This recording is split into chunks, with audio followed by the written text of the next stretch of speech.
Good evening जय जगन्नाथ मालो मा आजिर दिनटाकू केबे भी भूली हब नाही। आहा के नाम नेलेणी ना आजी एमिति नाम तो केबे नै नथिली। भिडियोटी को शेष पर्यंत देखंतु तापर जानि परिबे आज मो सहित कोन अघटन घटिला। आज मु परिबा पई जाइथिली काहेकि ना घरे किछि भी परिबा नथिला सेथि पई मु जाइथिली छत्र बाजार को परिबा आनिबा पई।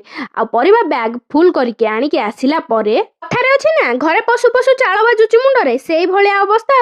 अरे मु ताकू नेइकरी सिना पळे आसिली एते ऊपर को उठेई के केमति जिवु आमे तो थर्ड फ्लोर रे रहू तो सेठी की मु केमिति से परिबा नेइकी जिवि कष्ट मष्ट कुंथेई कुंथेई नेइकरी आसिली नेई पळेई आसिली सिना किंतु रूम रो चाबीटा को तळे छाडी देई आसीची। पुणी दौड़ी दौड़ी करी गली चाबी आनिकी आसिले तापर भाबी पड़थि मो अवस्था कोन हेइथिबो। त बेलको भोकर पारा मोर पूरा हाई तापर मु जल्दी जल्दी गोपालंग सेवा सारी देइथिली सारी देइकी तारि भितर मु टिके कंदमूल सिझेई देइथिली। कंदमूल होउची मोर लाइफ सेवर। जेबेठारु ए एयर फायर रे मु कंदमूल सिझाटा शिखि गलेनी मोर पूरा लाइफ टा चेंज हेई गलानी। ताहले आजि पई एतिकी थाउ देखा हबो नेक्स्ट वीडियो रे।